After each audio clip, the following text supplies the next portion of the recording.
Muli ku ki? Ku mbuzi. Shaitwan. Ku nkoko. Astagfirullah. Asayisa jjo oli wano.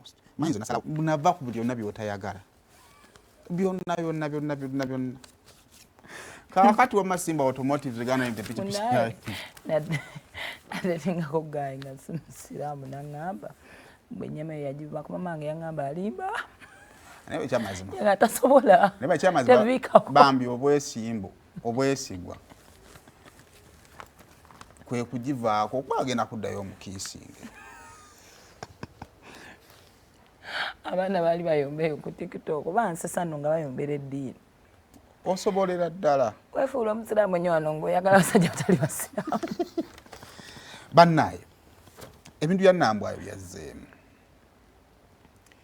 Omanyi kati nze abo nabadda mbali kyawakati kati ate munaye tojjukira wankyaza ku Simon Official naye njogera ne banjogerera omugambo nti ffe twadiba twogerera abantu naye sirikale nga munanga ate nze yadiba njogere ki naye mulimu ekintu kyolaba naye nga mazima meereere.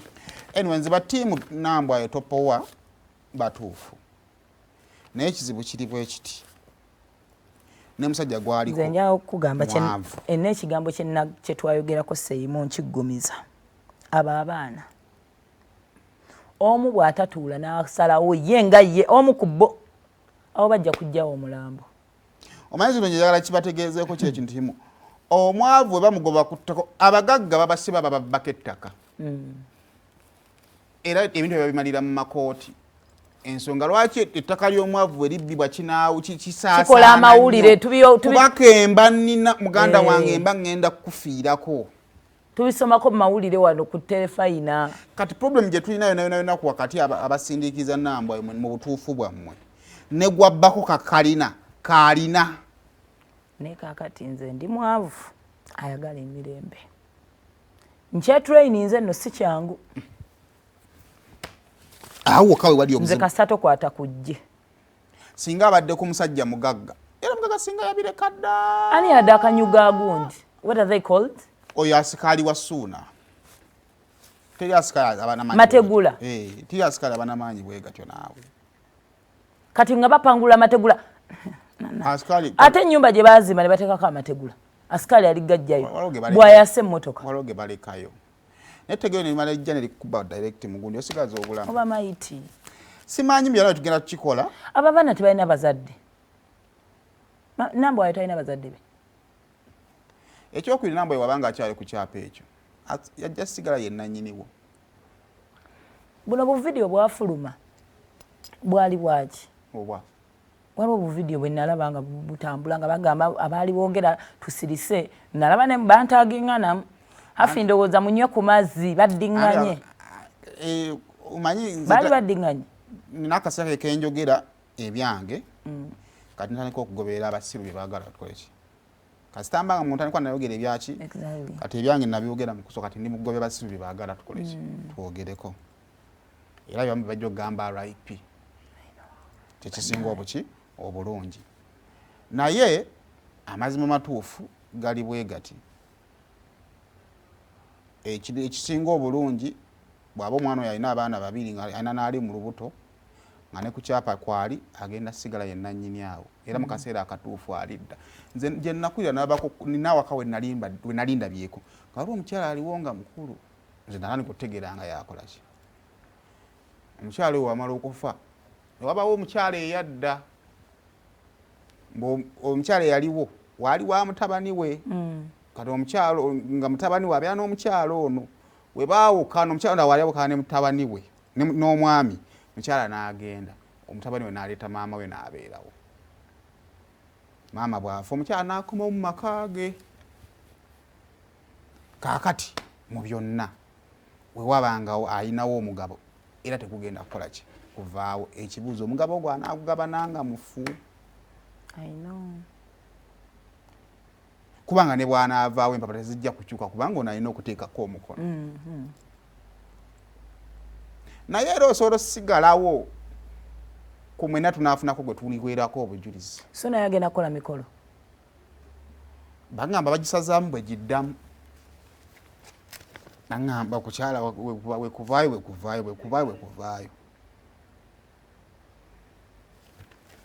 kati embeera bwe tewe yabadde asinziira eri waggulu bwakasuka amategula bwakola ki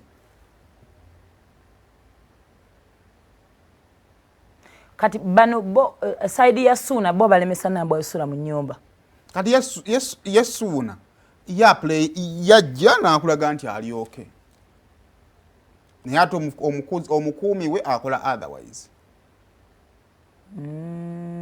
alinga atumibwa kakati mu mbeera eyo mwolabira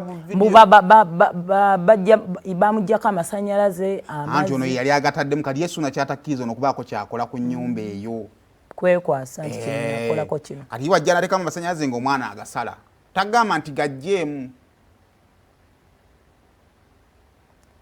olawo yekwasa walaga bulazi nti nakola bano banateekako zino banateekako zino kati bw'onaateekesaamu amasanyalaze bw'onaassaamu mmira tamukiriza kukola contribution yonna so byebyo naye nze ndowooza the best advice would be omwana oyo yandivuddewo abakazi bangi abawanguddwa mu mbeera ezifanaganako betu nga bannaggwano nga bakazi balungi nali nyumyaniko n'omukyala ali awo bweyoge ali kiwa banda kirekawe bati abo bamita Aisha n'akunyumiza emboozi ng'egi yatobamu n'abasajja naye kati mukazi mugagga miliyoniya kati kyabulimbamu okutandika okulowoozesa omwana oyo nti eyo yentandikwa era yenkomero y'obulamu bwe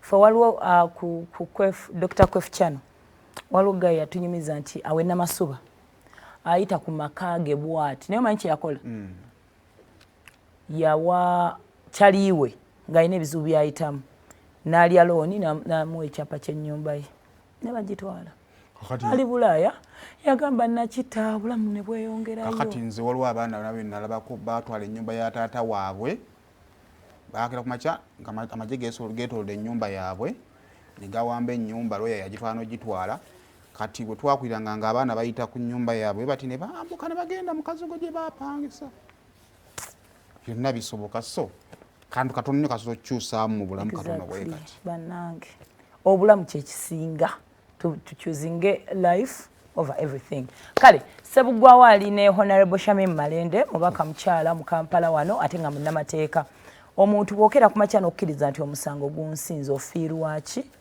ofunamu ki Ssebuggwawo